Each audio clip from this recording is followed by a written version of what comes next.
Sang Buddha bersama air dan bunga pelita dan dupa.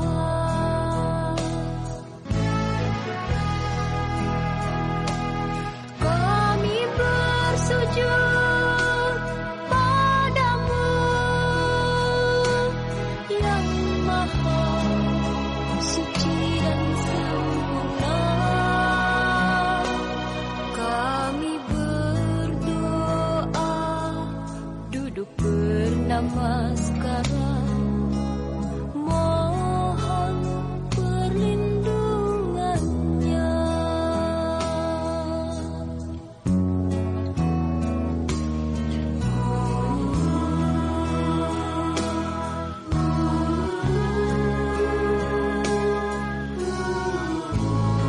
Sabitio wiwajantu, sabarogo winasatu, makte bawatantarayo, suki digayuko bawa, abiwadana silisa, nicang Buddha pacahino, Cattaro Dhamma Wadanti, Ayuwanyo Sukhang Balang.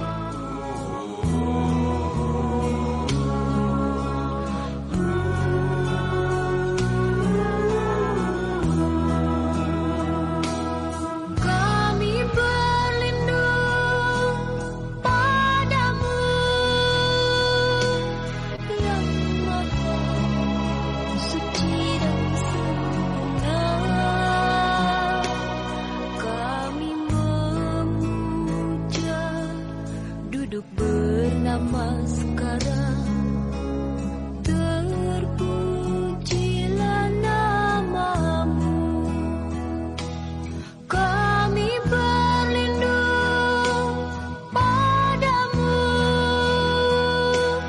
yang maha suci dan sempurna. Kami memuja duduk bernamaskara, terpujilah namamu. Terpujilah Sang Buddha.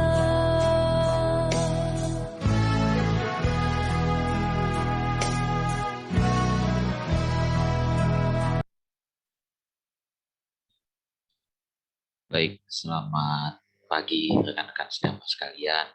Senang rasanya berjumpa kembali di Puja Bakti GBA pada hari ini ya, Minggu tanggal 19 Juni 2022. Kita akan memulai rangkaian Puja Bakti yang terlebih dahulu kita akan mulai dengan pembacaan Parita Suci, yang kita mulai dengan pembacaan nama Karamana. Yang di rumah bisa mengikuti dengan bersikap anjali sambilan saya yang akan memimpin Puja Bakti.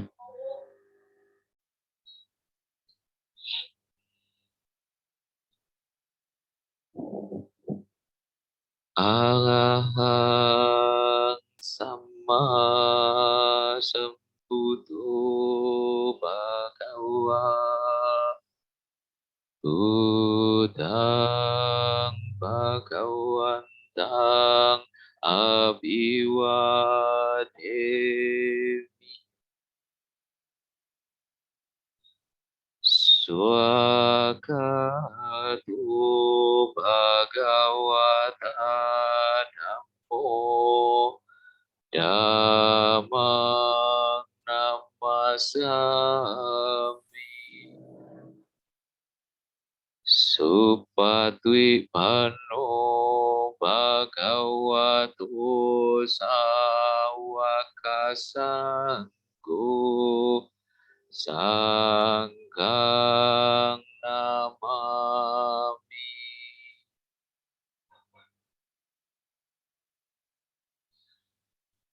Ya mamhaku mayang bagawantang saranang kata yono bagawasata yasa mayang bagawatu damang rucima imehi sakare hitang bagawantang sasa damang sasewaka sangkang abibujayama.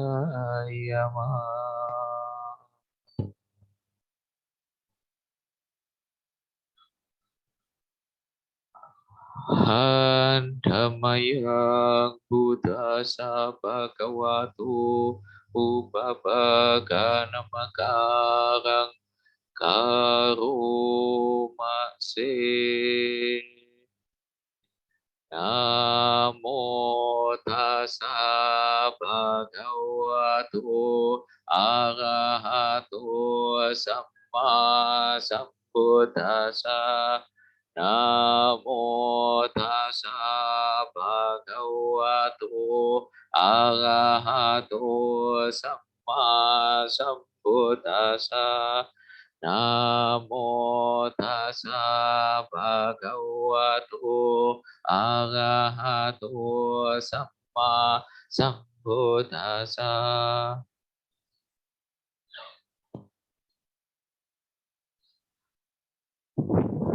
Handamayang sarana gamana patang banamase.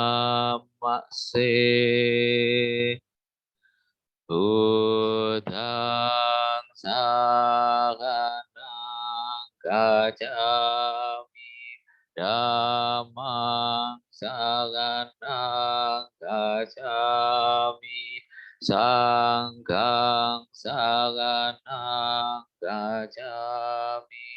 Dutiyampi buddhang saranang gacchami. Dutiyampi dhammang saranang gacchami. Dutiyampi sanghang saranang gacchami. Tatiyampi buddhang saranang gacchami. Tatiyampi dhammang saranang gacchami. Tatiyampi sanghang saranang gacchami.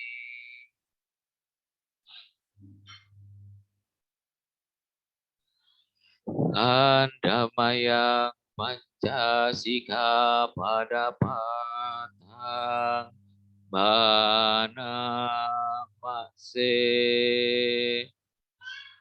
Panatipata weramani sikapadang samadhiyami. Adinadana weramani sikapadang samadhiyami. Kame sumicacara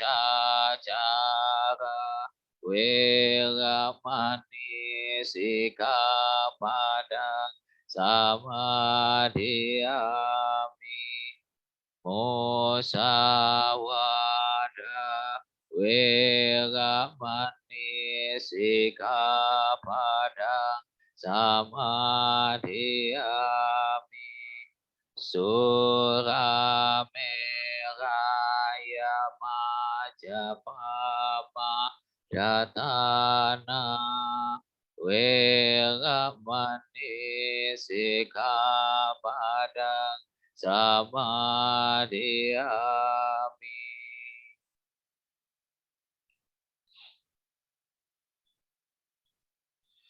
Handamayang Buddhanusatinayang karomase.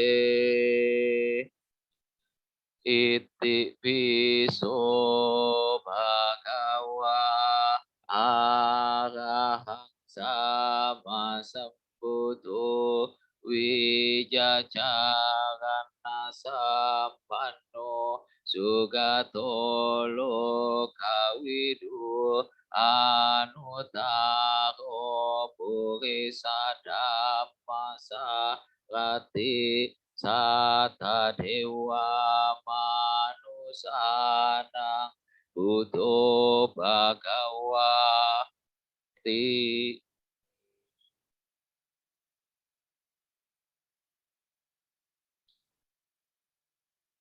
Handamayang dhammanusatinayang karumase swakato bhagawata dhammo sanditiko akaliko ehipasiko opanayiko pacatang weditapo winyuhiti.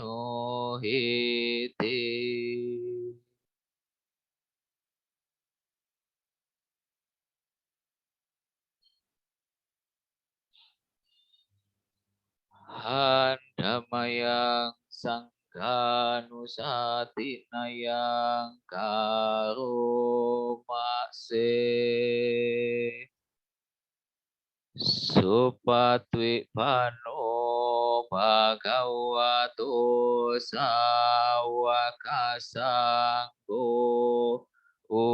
ujupatwi pano bhagavato sawakasanggo nyaya patwi pano bhagavato sawakasanggo sami cipatwi pano bhagavato sawakasanggo yadidang catari purisa yugani ata purisa pugala esa bhagavato sawakasanggo ahuneyo pahuneyo dakineyo anjalikaraniyo anutarang punyaketang lo kasati.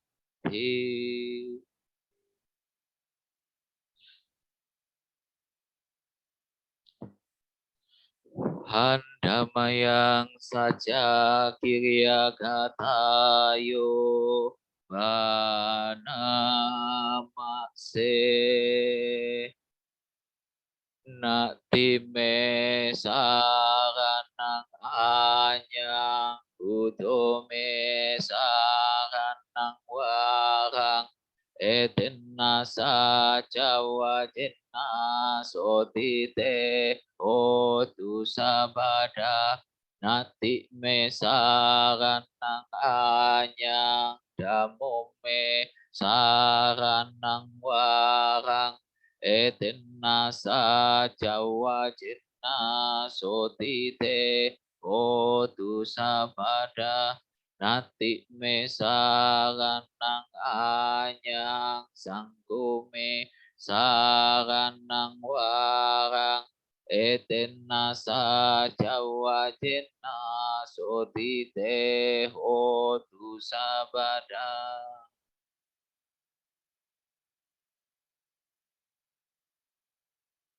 Rekan-rekan sedama sekalian, Bapak Ibu serta adik-adik yang berbahagia, setelah kita membacakan rangkaian parita suci, marilah kita sejenak untuk bermeditasi sesuai dengan objek masing-masing. Meditasi dimulai.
Aku wajar mengalami usia tua.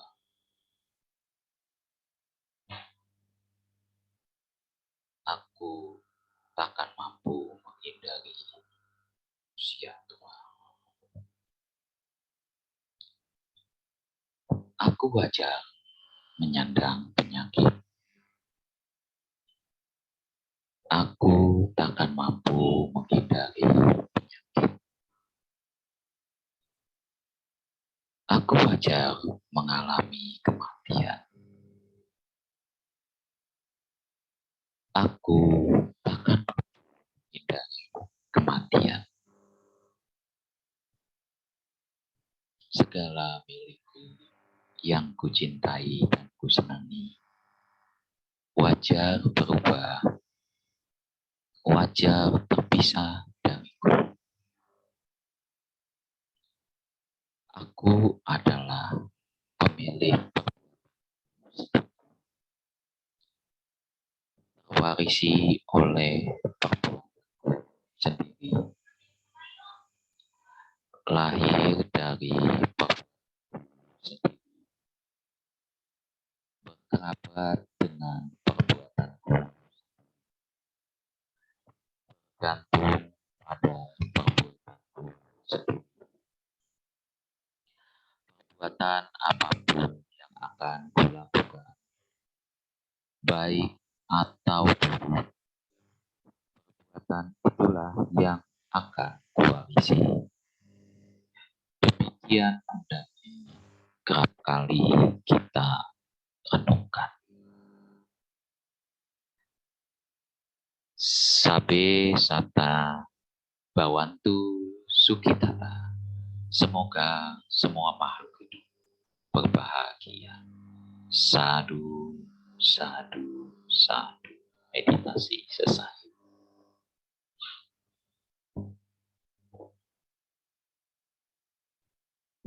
Baik. Rekan-rekan sedama sekalian yang berbahagia serta adik-adik dan Bapak Ibu yang hari ini berkesempatan untuk bergabung kembali di Puja Bakti kita di Gema Budi Sawal kita suara secara online ya di rumah masing-masing atau belum tentu di rumah masing-masing di tempatnya yang sekarang entah ada di mall barangkali ada yang ke mall, ada yang ke ke kafe tertentu gitu ya sambil mendengarkan dhamma gitu ya. Nah, saya ucapkan selamat pagi semuanya, namo buddhaya ya. Baik. Untuk di chatroom itu ada form kehadiran ya. Nah, itu bisa diisi ya untuk kehadiran rekan-rekan sedama sekalian serta adik-adik gitu ya untuk kita monitor supaya nanti di akhir nanti kita akan berbagi gitu ya, berbagi hadiah gitu ya. Gitu ya. Hadiah akhir tahun setelah 2 tahun pandemi kita mau coba adakan kembali karena kita dalam bulan Mei sampai sekarang kita puja baktinya rutin ya, mulai dari Waisak kita sudah rutin kembali. Ya. Baik, rekan-rekan sedama sekalian yang berbahagia serta Bapak Ibu dan adik-adik. Hari ini saya ingin berbagi tentang jadilah orang bijak, gitu ya. Rekan-rekan sedama sekalian yang berbahagia, di dalam agama Buddha, tujuan dari kita menjadi umat Buddha itu endingnya atau tujuan akhirnya itu adalah nibbana, ya. Nah, kita tidak pernah menyatakan atau guru Buddha tidak pernah menyatakan bahwa tujuan akhir kita adalah surga. Nah, begitu ya. Ini perlu digarisbawahi dulu bahwa tujuan akhir umat Buddha itu adalah bukan surga. Nah, mungkin beda dengan tetangga. Gitu ya. Beda dengan tetangga yang menyatakan bahwa tujuan akhir surga. Nah, tetapi tujuan akhir di dalam agama Buddha itu adalah nibbana. Nibbana ini ternyata kalau ditinjau lagi bahwa nibbana ini adalah merupakan sebuah kondisi di mana seseorang itu tidak terlahir kembali di alam manapun. Nah, seperti itu. Jadi nibbana ini bukan alam kehidupan. Sekali lagi saya tekankan bahwa nibbana ini adalah bukan alam kehidupan. Tetapi di luar dari alam kehidupan. Atau dengan kata lain, bahwa umat Buddha itu menginginkan tidak lahir lagi. Gitu ya. Nah, kenapa demikian? Karena ketika kita lahir lagi, di alam manapun juga, maka penderitaan akan ikut. Nah, seperti itu. Jadi, sebuah konsekuensi logis dari segala sesuatu yang namanya hidup, pasti akan ikut yang namanya mati. Benar nggak? Itu konsekuensi logis kan? Ketika orang hidup pasti mati. Iya kan? Ketika punya usia pasti bertambah. Nah, kan konsepnya seperti itu. Ketika sudah makan, nanti lapar lagi nggak? Lapar lagi. Nah, makanya makan tidak ada habisnya. Gitu, habis makan nanti beberapa jam kemudian makan lagi. Beberapa jam kemudian makan lagi. Gitu. Kita berhenti paling pada saat tidur. Bahkan ada yang tidur pun itu kalau saking rakus ya, gitu saking serakah ya, itu tidur aja dalam mimpi masih ngunyah. Bisa jadi ya, dalam keadaan dalam keadaan lindur gitu ya. Nah, itu mimpinya mimpi ngunyah gitu. Nah, ada memang yang seperti itu. Nah, jadi rekan-rekan sedama sekalian serta adik-adik yang berbahagia, bahwa tadi yang saya garis bawahi, tujuan akhir umat Buddha ini adalah nibbana. Nibbana ini adalah bukan alam kehidupan. Tetapi nibbana ini adalah merupakan satu kondisi di mana seseorang tidak dilahirkan kembali.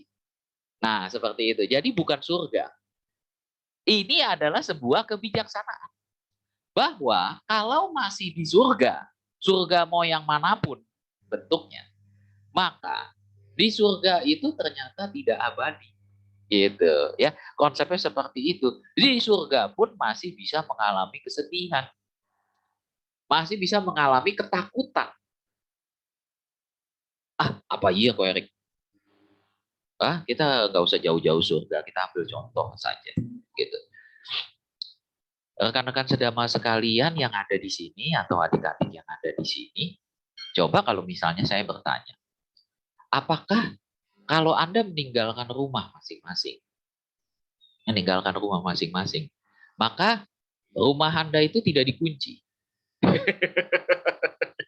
Pasti dikunci. Kenapa dikunci? Kenapa dikunci?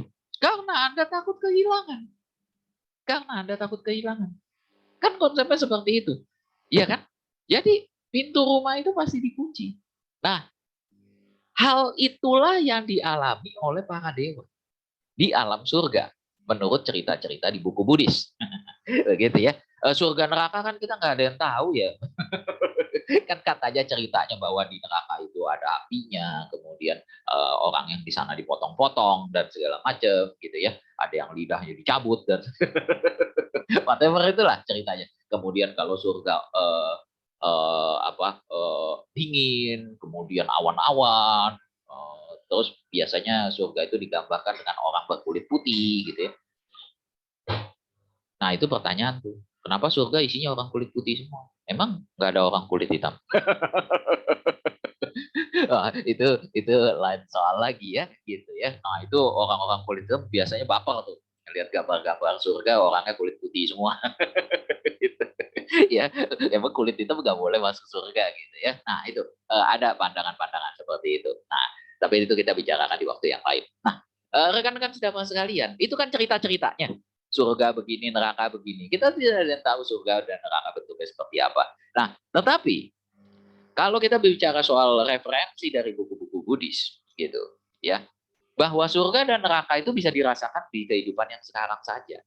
Yaitu apa? Ketika Anda mengalami ketakutan yang sangat luar biasa, maka disitulah neraka ada.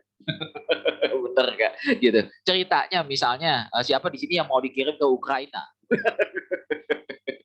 Maka Anda akan merasakan neraka dunia itu di situ. Wah, bom di mana-mana, tidur nggak tenang, makan nggak tenang. Itu neraka.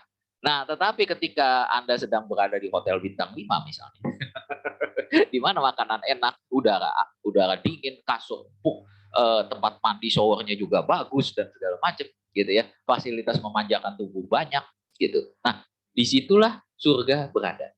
Nah, pertanyaan saya, memang kalau yang tadi di hotel bintang 5 itu dia tidak mau eh, terus-terusan seperti itu, pasti mau.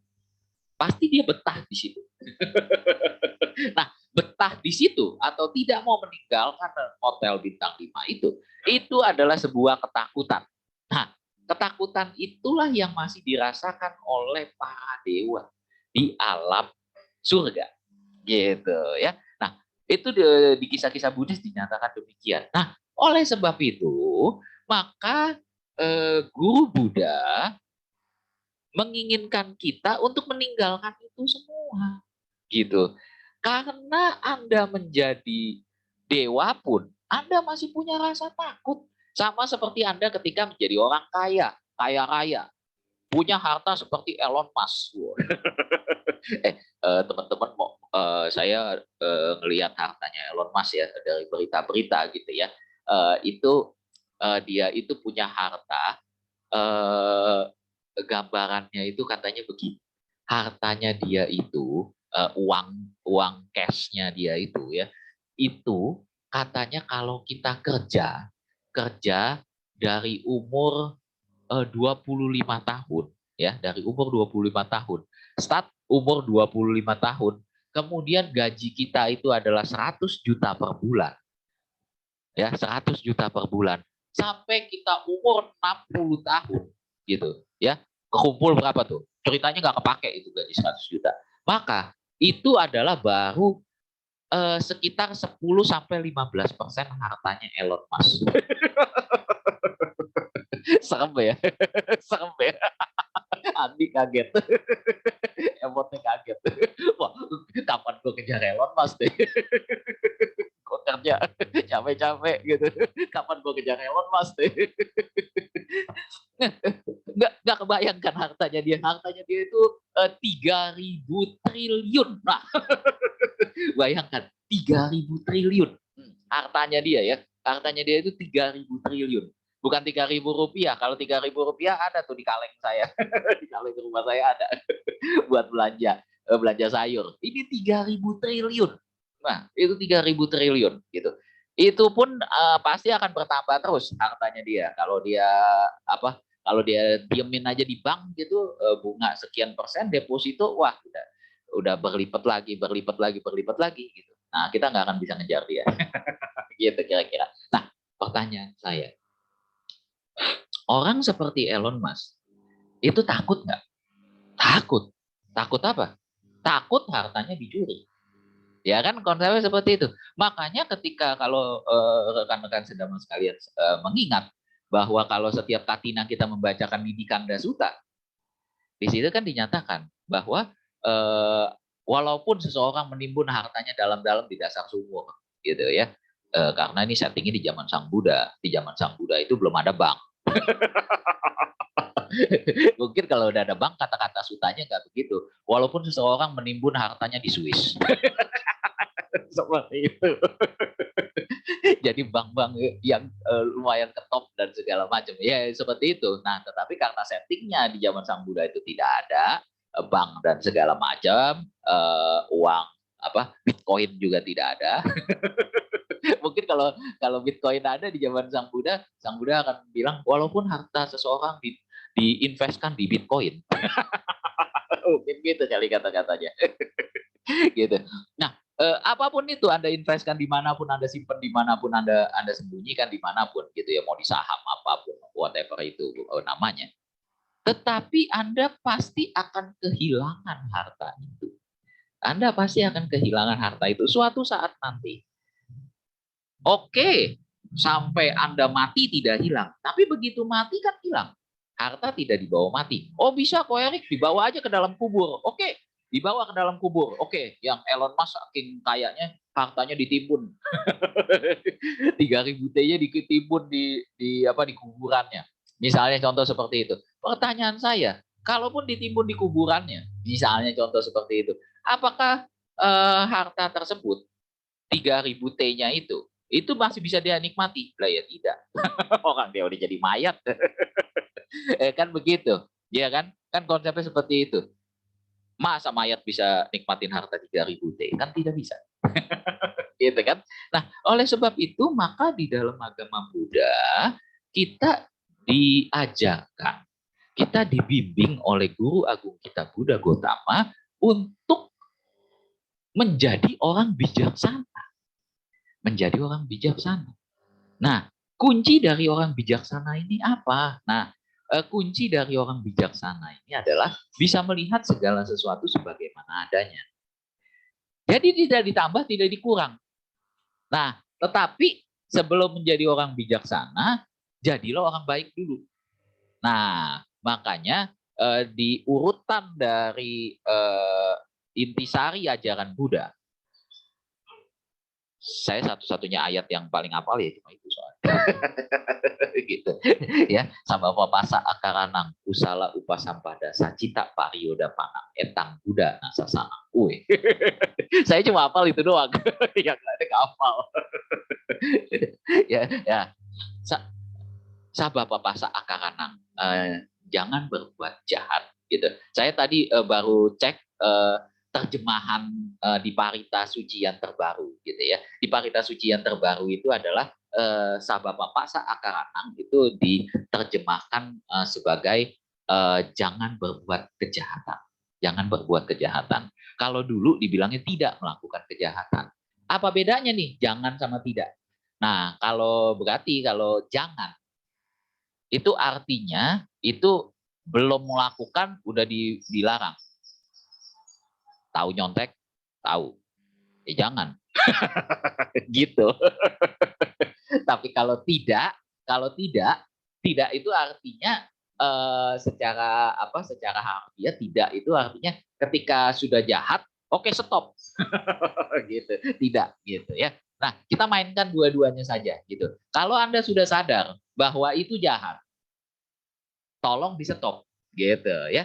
Saya rasa tidak ada satupun orang di dunia ini, even Buddha Gotama pun yang tidak melakukan kejahatan, betul nggak? Siapa di sini yang tidak pernah menyontek? Angkat tangan. Silakan raise hand. Tuh nggak ada kan? Berarti pada nyontek semua. Pertanyaannya nyontek jahat nggak? Nyontek jahat nggak? Nyontek jahat nggak? Pada nggak mau ngaku. Jahat sih kok sebenarnya. Tapi kita dalam kondisi terpaksa. Kalau terpaksa kenapa? Kenapa berkali-kali? Kenapa setiap ulangan dilakukan? Gitu kan? Nah, terpaksa kok setiap hari gitu kan. Nah, itu konsepnya seperti itu. Itu nyontek. Jangankan Anda yang menjadi umat yang hari ini mendengarkan. Saya yang lagi Dhamma Desana saja pernah nyontek. Dan berulang kali melakukan itu. Terutama ketika ngerjain PR, matematika. Saya selalu datang lebih pagi. Untuk pinjem PR yang anak ranking 1. Ya kan konsepnya seperti itu. Bangga lagi ceritain. Nah, tetapi kita kan sebagai umat Buddha tahu itu jahat, tahu itu curang. Ya udah, tahu nggak Ko Erik pada saat itu curang? Tahu. Waktu itu saya nyontek itu segala macam, saya sudah jadi penceramah. Udah gabung di GBA. SMA kelas 2, kelas 3. Berarti kan saya sudah gabung di GBA. Sudah ceramah-ceramah juga buat orang-orang. Nah, artinya kan munafik tuh. Kalau saya bilang nggak boleh bohong, munafik gitu. Iya nggak, Ekel, Andi, munafik saya itu. Iya kan, munafik pada saat itu, gitu kan. Nah, konsepnya seperti itu. Kecuali kalau benar-benar saya nggak pernah nyontek sama sekali, gitu. Nah, saya bisa ngomong seperti itu. Nah, tapi karena saya salah satu kegiatan favorit di sekolah saya adalah nyontek. Makanya saya kalau ceramah nggak mau ngomongin tentang nyontek karena saya tahu saya dilemah juga di situ. Seperti itu kan. Nah, rekan-rekan sedama sekalian, makanya ketika sudah tahu nyontek itu jahat, makanya di dalam agama Buddha Kalau begitu, sadar bahwa itu nggak bagus. Nanti tidak mengukur kemampuan kamu yang sesungguhnya. Kan seperti itu. Nah, kalau demikian ceritanya, maka udah stop. Jangan lakukan lagi. Nah, seperti itu ya. Jangan lakukan lagi. Udah tahu. Udah tahu itu merugikan diri sendiri. Tidak mengukur kemampuan yang sesungguhnya. Jangan lakukan lagi. Nah, gitu ya. Nah, yang harus dilakukan apa? Perbanyak kebajikan. Iya kan? Kusala upasam pada. Perbanyak kebajikan. Itu yang harus dilakukan. Kalau bisa jangan nyontek, tapi bagi contekan. Sama jahatnya ya. Jadi gimana dong? Berbagi maksudnya berbagi pengetahuan gitu loh. Nah, ini masih sama nggak ya? Saya juga udah lama nggak sekolah gitu ya. Tapi sekarang ngedidik ya, ngedidik gitu ya. Masih nggak sih kalau kalau cowok sama cewek pintar tuh beda? Kalau cowok pinter itu rata-rata rata-rata ya, tapi saya bilang rata-rata. Itu kalau nyontek dikasih, dia berbagi.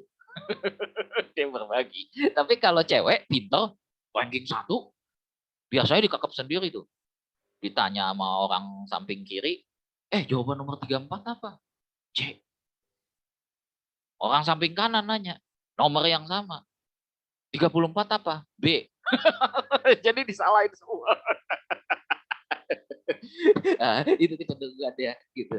Tapi ini nggak berlaku ini ya, belum tentu, belum tentu. Gitu. Dulu saya ngamati begitu kok kalau cewek gitu ya, pinter gitu. Nah itu teman saya yang ranking 1 tuh kalau dicontekin PR-nya tuh sebenarnya dia bete.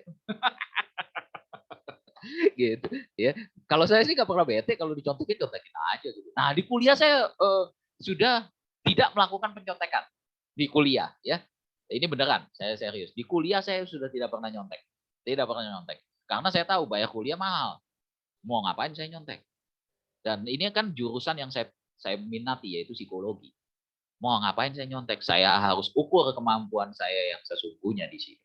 Kalau dulu kan belajar fisika kan itu bukan minat saya. Mau ngapain gitu kan? Saya nggak bakat di situ gitu ya. Oleh sebab itu, maka kalau anak saya tidak berbakat di matematika, saya tidak akan melesin dia matematika. Kita lihat aja nilai rapotnya. Nilai rapotnya misalnya tinggi di pelajaran olahraga. Saya akan lesin dia olahraga. Mau ngapain? Lah kalau dia memang bodoh di matematika dalam tanda kutip, kenapa harus dipaksa pinter di situ? Iya gak? Bodoh aja kita ngelesin sesuatu yang apa dia nggak bakat di sana. Monyet dilesin berenang, kelelep tuh monyet. Ikan disuruh ngeles manjat pohon. Gimana coba? Nah, itu kan kurang lebih seperti itu. Iya kan? Nah, oleh sebab itu, maka rekan-rekan sedama sekalian, ketika tahu bahwa itu nggak bagus, nggak jelek, perbuatan yang buruk, stop. Jangan lakukan lagi. Yang harus dilakukan adalah berbuat kebajikan. Yang tadi, daripada lu nyontek terus sama gua. Nah, gitu ya. Kita ajarin, ini loh matematikanya begini loh caranya loh. Logikanya seperti ini. Gitu kan ya. Nah, itu yang harus diajarkan. Sehingga tidak tergantung lagi sama kita. Gitu kan. Nah, itu adalah tindakan berbuat baik. Sehingga itu mendorong kebijaksanaan, yaitu yang ketiga, sacita parioda panang. Nah, sacita parioda panang ini tadi sudah saya cek. Terjemahan terbarunya adalah kembali ke zaman dulu, yaitu sucikan hati dan pikiran. Nah, ini saya suka. Saya suka terjemahan itu. Sucikan hati dan pikiran. Kalau sebelumnya sucikan pikiran doang gitu. Nah, sekarang balik lagi sucikan hati dan pikiran. Kelihatannya memang lebih cocok karena kalau dari sisi kata-katanya sacita pario dapanang gitu. Sacita, cita itu adalah pikiran, pario dapanang itu adalah seperti kayak emosi hati gitu ya. Nah, pario dapanang gitu ya. Nah, jadi memang ada dua gitu, ada cita, ada pario dapanang gitu ya. Nah, itu ya konsepnya seperti itu. Nah, rekan-rekan sedama sekalian, sucikan hati dan pikiran. Nah, setelah kita berbuat baik, maka perbuatan baik itu mendorong kita supaya bisa melihat segala sesuatu itu sebagaimana adanya. Seperti itu. bahwa kita itu harus seimbang di dalam menggunakan potensi di dalam diri kita, hati dan pikiran. Nah, gitu. Konsepnya seperti itu, ya. Hati dan pikiran itu beda. Ada yang lebih berat ke hati, ada yang lebih berat ke pikiran. Hati itu adalah bicara soal emosional. Segala sesuatu itu pakai hati nurani, pakai emosional. Apa-apa nangis, apa-apa nangis. Gitu. Saya jarang nangis orangnya. Saya jarang nangis. Ada orang sujud di hadapan saya pun saya tidak nangis. Ini serius. Ini serius. Karena bagi saya jijik aja gitu. Ngapain lu sujud-sujud di hadapan gua? tapi nonton film ngeri-ngeri sedap. Saya nangis. Gitu. Berarti lebih tepatnya emosional saya tertata. Gitu. Iya gak Adi? Ya. Ada emotnya. Emosional saya tertata. Jadi saya nangis di waktunya.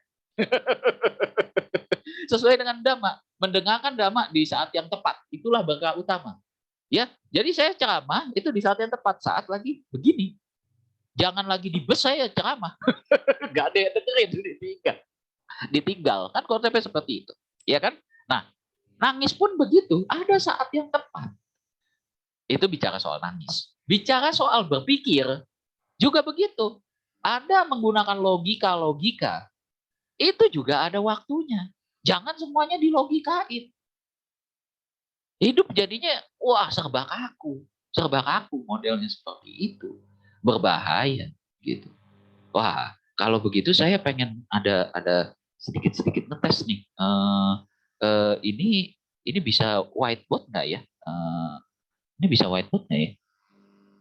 Bisa whiteboard ya kayaknya ya. Kayaknya bisa deh. Coba ya sebentar ya. Saya coba share screen whiteboard ya. Oke. Oke, ini kelihatan nggak ya teman-teman sekalian ya? Whiteboard saya. Kelihatan ya? kok. Kelihatan ya? Oke, siap.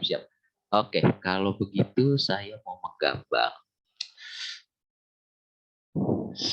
Gambar saya jelek nih. Iya jelek. Kok kayak ini ya? Kayak bendera ya. Ini angka 15. Ini angka 10. Ini X. Wah, gitu ya. Baik, siap. Nah, sekarang saya mau ngetes Ekel. Ekel monitor.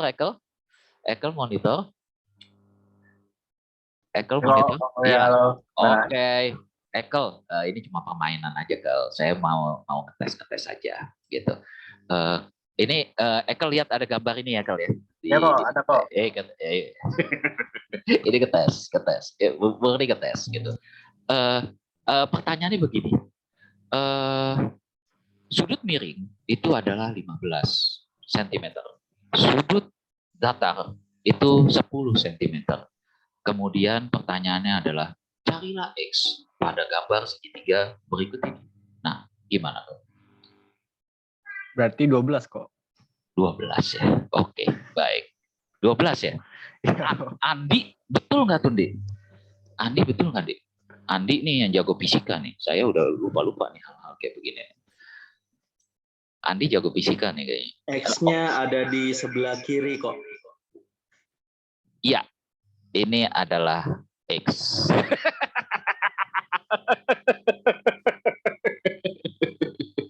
Iya, oke, baik. Ada 2 jawaban di sini. Saya coba tanya, carilah X pada gambar segitiga itu. Andi bilang iya ada di sini. Kalau Ekel, dia gitu 12. Padahal saya cuma nanya, carilah X. Saya nggak nyuruh hitunglah nilai X, enggak. Tapi carilah X. Adanya di situ. Ekel makasih ya, anak Andi makasih ya. Saya close dulu ya, close whiteboard saya ya. Ya, oke. Nah, jadi seperti itu. Ini dua contoh yang luar biasa. Luar biasa nih. Kenapa? Ekel tadi, jawaban 12. Itu adalah Ekel lagi menggunakan hatinya. Dia lagi menggunakan hatinya. Wah, hati nuraninya tergerak untuk menghitung. Padahal nggak ada yang suruh hitung. Nggak ada yang nyuruh hitung. No, tidak. Saya cuma suruh cari X. Nah, Andi itu adalah contoh orang yang menggunakan logika pada saat ini. Itu ada X-nya. Ada di situ. Apa cari jauh-jauh? Kan cuma suruh cari X. Luar biasa deh. Ini satu gambaran. Ekel menggunakan hati. Andi menggunakan logika. Kan X-nya ada di situ. Mau ngapain gue gitu-gitu. Tapi dua-duanya benar enggak? Ya benar juga. Benar-benar aja gitu. Cuma kita ketawain aja dua-duanya. Nah, rekan-rekan sedama sekalian, itulah yang terjadi di dalam kehidupan kita sehari-hari. Bahwa ada orang yang sesekali menggunakan emosionalnya, ada yang sesekali menggunakan logikanya. Nah, mana yang lebih benar? Enggak ada. Dua-duanya itu punya kebenaran ketika ditempatkan di waktu yang tepat. Ya, sekali lagi saya katakan, orang bijaksana menggunakan emosionalnya, menggunakan logikanya, itu di waktu yang tepat. Sehingga makanya Buddha menyarankan sucikan hati dan pikiran. Jadi dua-duanya dipakai. Jangan berat sebelah. Apapun yang berat sebelah, ya berat. Kaki gede sebelah. Kan nyiksa ya gitu. Pala berat sebelah gitu. Wah, satu gede, satu ciut gitu. Kan jadi peang. Pala ya. Ya kan konsepnya seperti itu. Gitu kan ya. Nah, sehingga ini terjadi. Ada contoh yang menarik kemarin, terjadi kemarin. Kemarin itu saya nemenin istri belanja habis kita nonton ngeri-ngeri sedap. Lucu tuh film, boleh nonton ya. Nah, belanja di Transmart. Ya, Transmart belanja. Begitu di belanja, saya bilang mau belanja apa aja. Mau belanja apa aja. Oh, nah Andi boleh ke slide kita lagi tuh ya, tadi tuh. Boleh di ini ada slide kita lagi tuh. Ya. Nah, tapi jangan ditampilin dulu gitu ya. Nah, terima kasih, Di. Nah, jadi belanja nih, belanja. Saya bilang mau belanja apa aja. Oh, dikit kok, cuma ini gitu. Oh iya, oke. Baiklah gitu. Di Transmart itu kan ada dua pilihan ya, mau pakai troli atau mau pakai keranjang gitu. Saya mau ambil troli. Kalau banyak ambil troli aja, saya bilang gitu. Enggak, lebay amat. Kata-katanya. Lebay amat. Cuma dikit kok. Gitu. Cuma dikit kok. Ya udah, saya ambil keranjang kan. Ya udah percaya aja gitu. Begitu belanja, oh yang ini nih, yang ini nih, yang ini nih, yang ini nih. Akhirnya endingnya, nah silakan next slide. Akhir endingnya.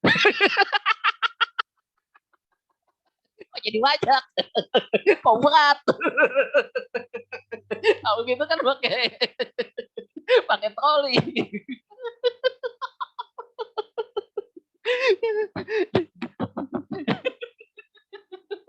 Was berat loh itu. Saya nantengin kalau lihat tuh itu baju saya tuh sampai udah basah tuh. Keringetan itu saya. Kok berat gitu. Nah, ini pakai hati. Pakai hati. Enggak perasaan. Perasaan dikit apaan tuh. Endingnya beranak pinak segitu. Kalau segitu kan kalau pakai troli kan enak. Gitu kan, tinggal dorong gitu kan. Nah, itu konsepnya seperti itu. Nah, terus yang lebih hebat lagi, ke kalimat selanjutnya. Berat ya kok? Iya berat banget. Tahu gitu pakai troli. Saya bilang gitu kan. Ah masih ngomongnya lebay kalau pakai troli. Cuma segini aja buset. Berat itu. Berat tuh. Terus oh masih ada belanjaan yang lain. Nah padahal udah penuh begitu. Masih ada belanjaan yang lain. Mau gua ambilin keranjang satu lagi nggak? Buset. Kalau gitu nggak ngapain? Lu pakai troli aja. Itu. Nah tinggal kita menggunakannya aja deh. Mau gunain. Nah kalau Anda gunain perasaan dulu gitu ya, maka yang terjadi adalah yang perasaan bajunya muat perasaan. Jangan pakai perasaan dong. Perasaan. Nyobain baju pakai perasaan. Nyobain baju pakai badan. Badannya dimasukin baju. Nyobain baju pakai perasaan gimana sih? Nah itu jangan pakai perasaan mulu. Ya udah, cobain bajunya. Nah ajaran Buddha juga begitu. Ya bijaksana lah jadi orang. Bijaksana itu bagaimana? Hati dan pikiran dipakai seimbang gitu loh. Kalau lagi di rumah duka, Anda pakainya hati atau pakai pikiran? Pakai emosional apa pakai logika? Kalau Anda pakai logika, Anda akan ditendang dari rumah duka. Wah, cuma mati begini aja nangis. Wah, bener sih. Siapa yang bilang bohong? Bener. Mati pasti kok segala macam. Tapi kan Anda nggak boleh ngomong begitu. Iya nggak? Kira-kira kan gitu. Iya kan? Nah, itu konsepnya seperti itu kan. Nah, lagi duka, ya kita akhirnya ngomong deh, turut berduka cita ya gitu. Padahal kalau dari sisi kata-kata, turut berduka cita, itu nggak benar juga. Yang meninggal saudaranya dia, yang meninggal mamanya dia. Emang Anda berduka? Enggak.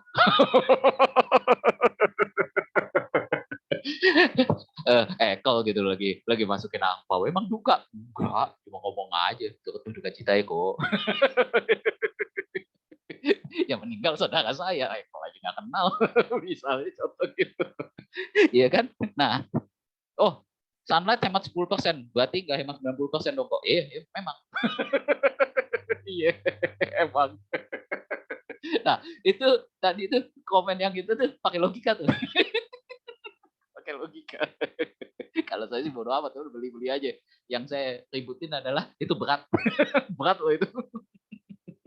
Itu aja berat aja gitu. Nah, rekan-rekan saudara sekalian, jadi pada prinsipnya kita itu harus menggunakan itu seimbang. Hati dan pikiran. Kapan kita harus menggunakan hati, kapan harus menggunakan pikiran. Gitu. Bahkan kapan kita harus menggunakan keduanya. Ini adalah dua yang tidak bisa dipisahkan. Ya, tidak bisa dipisahkan. Hati dan pikiran, emosional dan logika tidak bisa dipisahkan. Jadi dia bergerak aja gitu. Dia bergerak. Nah, tinggal yang mendominasi siapa. Nah, konsepnya seperti itu. Nah, kita harus menyeimbangkan gitu semua supaya endingnya begini. Endingnya ketika ada seseorang ngeritik kita nggak baper. Nah, gitu kan ya, konsepnya seperti itu. Kemudian, ketika orang menyentil hati nurani kita juga jangan bawa logika terus, gitu ya. Nah, konsepnya seperti itu, sehingga hidup seperti itu menjadi seimbang. Nah, kalau hidup sudah seimbang begitu, maka kita bisa menjadi orang bijaksana. Bisa disenangi oleh setiap orang di lingkungan kita, gitu. Nggak nyebelin orangnya, gitu loh. Coba misalnya, masa bagi yang misalnya remaja nih, saya rasa yang namanya Ko Andi, walaupun dia jago fisika segala macam karena orang teknik, saya rasa waktu pas mendapatkan istri yang sekarang, saya jamin Andi tidak menggunakan teknik elektro. Edita deh PL fisika, yuk kita kerjain banget. Jijik. Serius. Kalau Anda melakukan itu, jijik. Auto ditendang. Iyalah. Anita bisa ngomong apa sih lu? Gue emang pintar juga, tapi enggak gitu juga. Gitu. Masa nggak pakai PL fisika gitu. Pantes aja nih. Pantes dulu ya. dulu nih beneran ini kejadian. Saya tuh pernah ngejar wanita dulu, tapi bukan istri yang sekarang. Oh, ini berarti cinta masa lalu. Gitu ya. Itu saya nembak dia, bukan nembak sih, melakukan pendekatan, ngasih kado ulang tahun. Wih, hebat kan kado ulang tahun, luar biasa nggak? Kado ulang tahunnya masa saya Pak bungkusin kaset lagu Budis.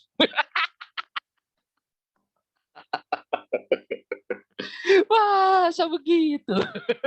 Saya pikir-pikir pantesan aja dia jijik sama saya. Nggak begitu dong. Lu boleh pakai logika. Lu orang baik bisa, bener. Tapi nggak gitu juga dong. Gitu, ya kan? Nah, seimbang. Anda harus gunakan seimbang. Kapan waktu terbaik menggunakan hati? Kapan waktu terbaik menggunakan pikiran, logika? Nah, itu harus seimbang, balance, gitu.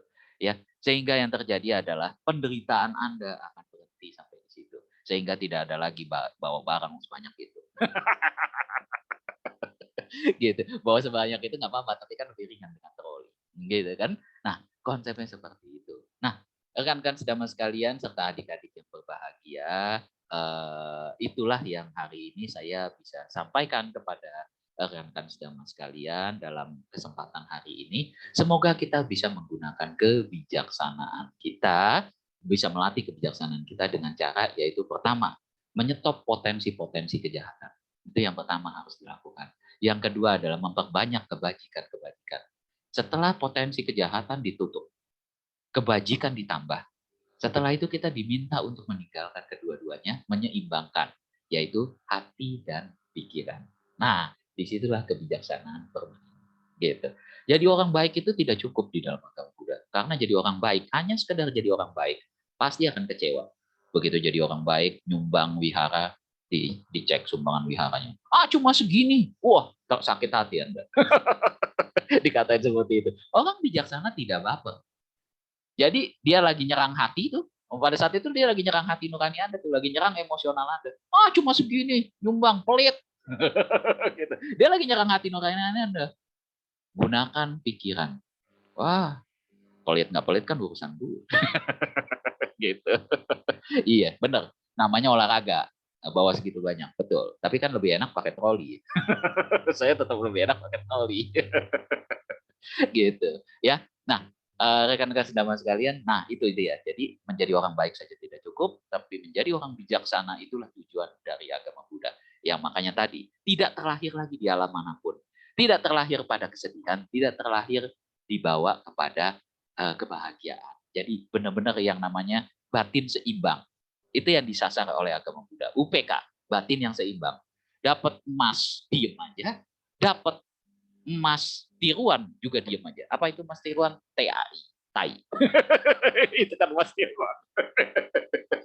Ya udah, biasa-biasa aja perasaannya. Nah, itulah tujuan dari agama Buddha. Sehingga Anda dapat penderitaan, Anda tidak sedih, Anda mendapatkan kebahagiaan, Anda juga tidak jingkrak terlalu berlebihan. Gitu. Itulah tujuan dari agama Buddha. Begitu. Ya. Nah, demikian yang saya bisa sampaikan. Semoga membawa kebahagiaan bagi Anda semua ya. Kita sudah ketawa-ketawa dari tadi. Gitu ya. Konsepnya kapan kita gunakan hati, kapan kita menggunakan pikiran. Nah, itu silakan checks and balancing saja gitu ya. Nah, waktu yang tepat gunakan hati, pakailah hati. Waktu yang tepat untuk menggunakan logika, silakan pakai logika. Nah, konsepnya seperti itu. Jadi tergantung masalahnya. Kapan kita harus berhadapan untuk diselesaikan dengan logika, kapan kita harus selesaikan dengan hati kita. Kan seperti itu ya. Orang meninggal gitu, kebawa emosi. Wah, kan jadinya baper. Gitu kan. Konsepnya seperti itu. Nggak usah dibawa baper, biasa aja gitu.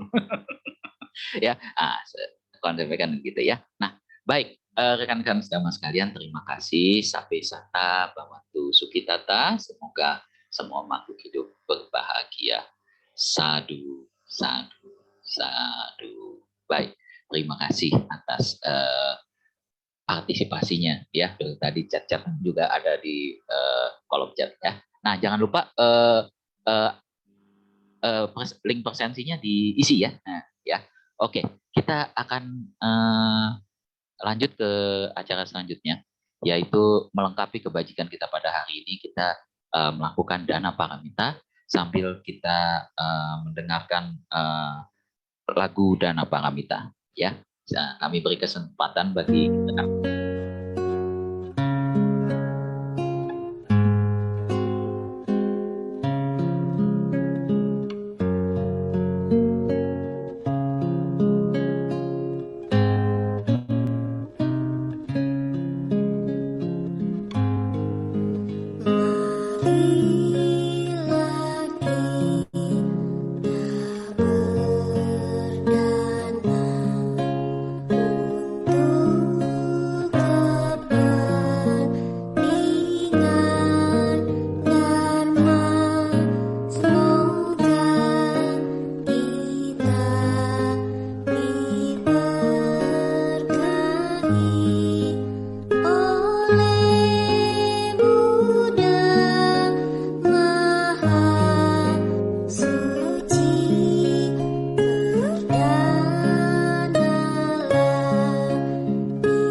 baik.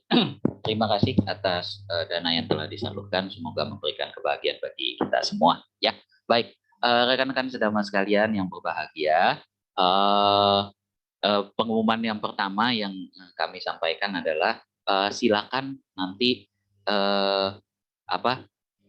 yang di video-video ya segala macam ketika kita puja bakti silakan di like dan subscribe di Kemampuan Desa Kita Suara ya. Nah, kemudian juga nanti foto-foto kegiatan kita juga silakan di like gitu ya. Nah, tujuannya apa? Tujuannya untuk supaya medsos kita juga jadinya berwarna.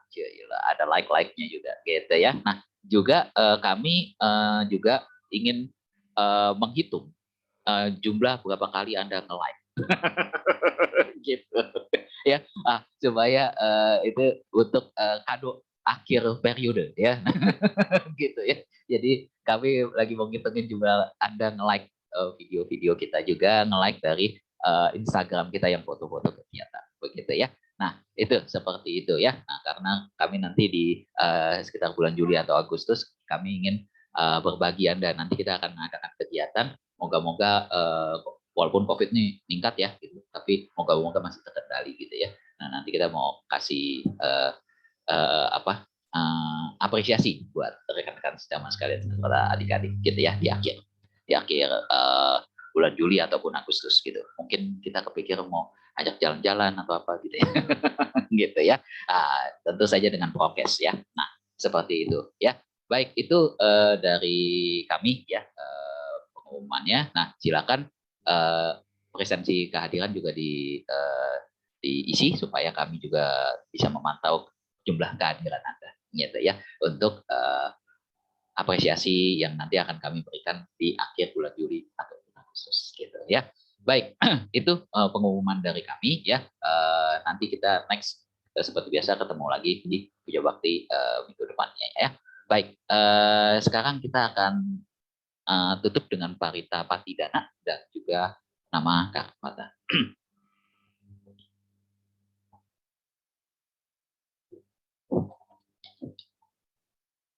Punya sidani kata sayangnya nani kata nime te sanja bagino hontu satanan pamanaka ye pia gunawan tacamayang mata pita dayo ditame capya ditawa ane majata welino sata titanti lokasming te buma catu yonika panceka catuwo kara sangsarang tabawa bawe natang ye patidana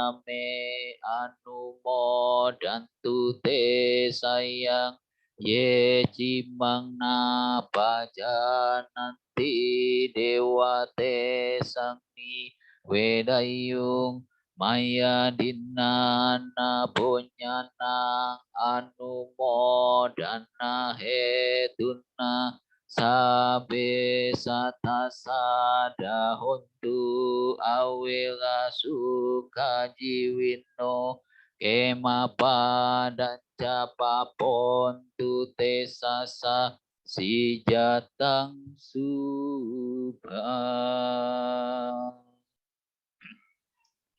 Semoga jasa-jasa yang kuperbuat saat ini atau di waktu lain dibagikan kepada semua makhluk di sini, tak terbatas, tak ternilai. Mereka yang kukasihi serta berbudi luhur seperti ayah dan ibu, yang terlihat maupun yang tidak terlihat, yang bersikap netral maupun bermusuhan, makhluk-makhluk yang berada di alam semesta, di 3 alam, 4 jenis kelahiran, baik terdiri dari 5, 1, atau 4 bagian, yang tersebar di alam-alam besar maupun kecil. Semoga dengan pelimpahan jasaku ini, mereka bergembira setelah mengetahuinya.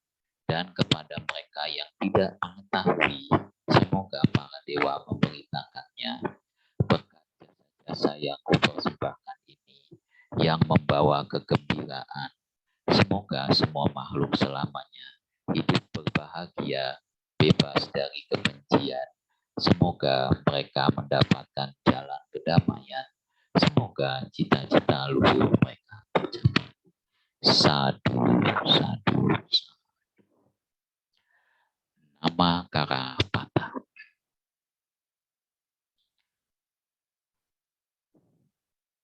Arahang Sama Sambuddho Bhagawa Buddhang Bhagawantang Abhiwademi Swagato Bhagawata Dhammo Dhammang Namasami Supati Pano Bhagavato Sawaka Sangho Sanggang Namami Sabe Sata Bawantu Sukitata.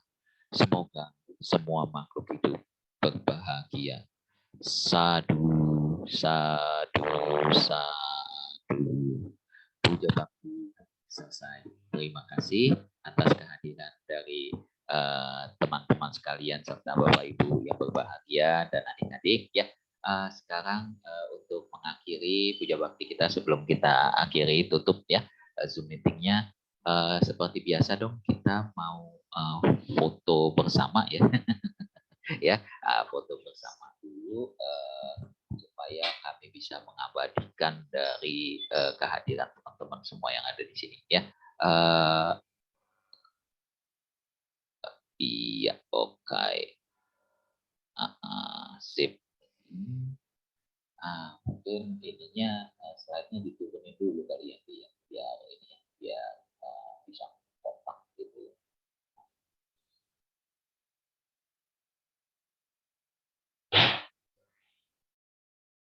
Sip, oke.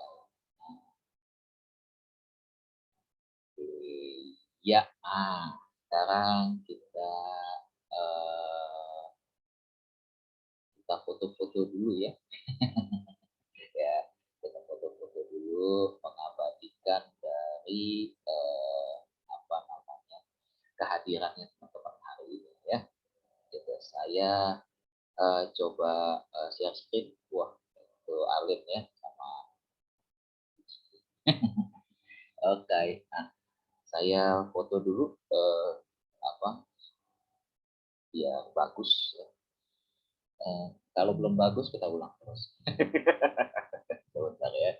Oke, ya. 1, 2, 3.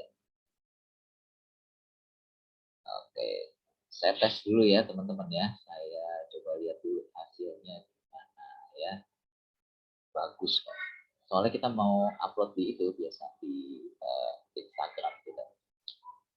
Oke, ya. Sip, bagus. Bagus kalau begitu. Sip.